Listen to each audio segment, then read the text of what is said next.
Welcome to Franklin Pierce University. My name is Melinda Marie Jetté, and I'm one of the faculty members of the History Department here at Franklin Pierce University. As part of this presentation today, I will take you through our program in the History Department, and at the end I will provide you with my email address so you can contact me for further information. First, I'd like to introduce you to the faculty in the History Department. I myself am originally from the West Coast, and I specialize in Native American history and the history of the American West. My colleague Mari Kelly, originally from Ireland, specializes in Irish American history and modern American history. Our colleague Doug Lay specializes in 19th century American history. He's also a member of the New Hampshire State House, where he is the majority leader. Here we have a table of contents from the History Department Student Handbook, and I'm happy to provide you with a copy of this handbook via email. The handbook goes into detail about our programs, our requirements, the goals that we have for our students, what students can do with both a history major and a public history minor. We also provide students with information about their planning for their post-graduation plans. In the history major, there's a series of required courses, kind of what we might think of as the core courses. First, there's the Introduction to Public History course, which provides students with a background in professional development and professional options in history. The Historical Methods course, which is a core class in the junior or senior year, which provides students with the key skills and knowledge that they'll need to be successful in the program. The Senior Research Seminar, of course, some capstone experiences, the competency exam, the Senior History Portfolio Assessment, and then we have some 200 level and 300 level courses. And these can be in European history, American history, and world history. In addition to these core classes, students select a concentration in the history major. They can focus on public history, social studies, or choose a general curriculum. And if you look here, you see some of the differences in the concentrations. Now, with the public history concentration, students are required to do an internship in public history. It's just good preparation for a post-graduation career.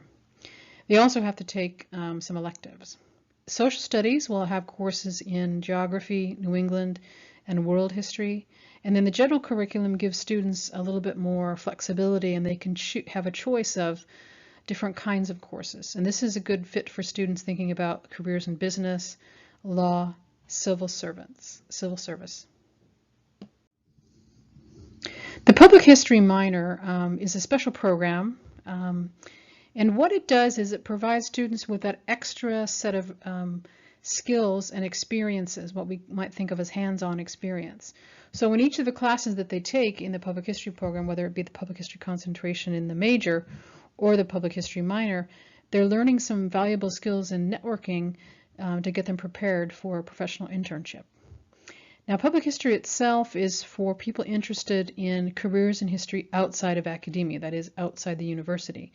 So you can think of it as public history making in the public sphere, all kinds of web projects, podcasts, digital history, television, film, advertising, marketing, working at museums and historic sites, history education programs, historical reenactments.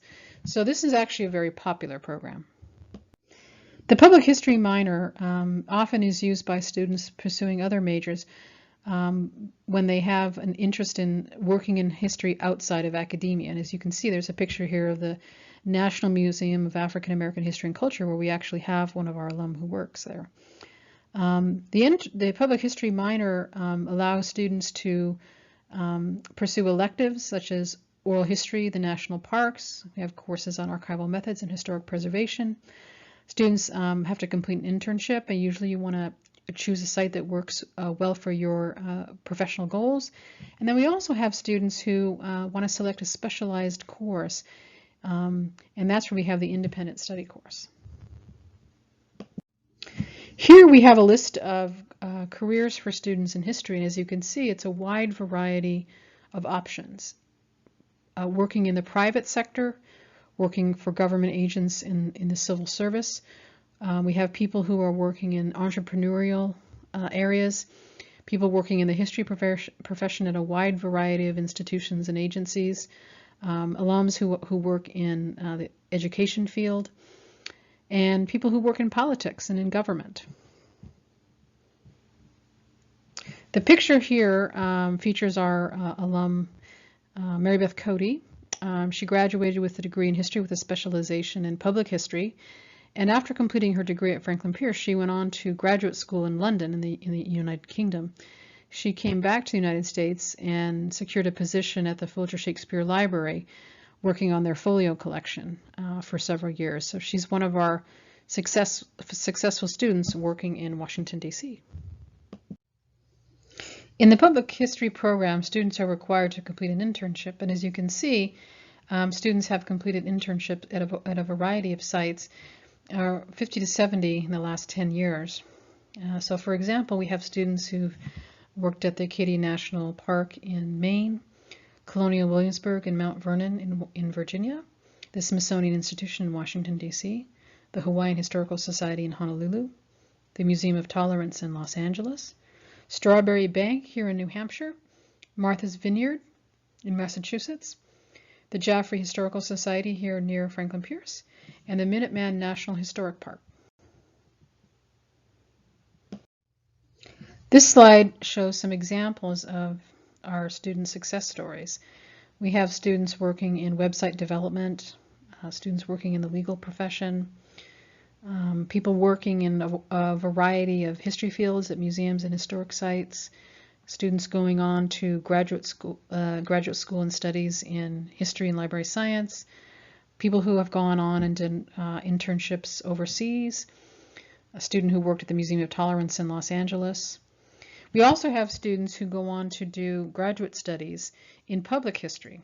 And we also want to emphasize that history itself is very useful as a degree, and you can go into business, real estate, marketing. You can also work for the government and in the civil service.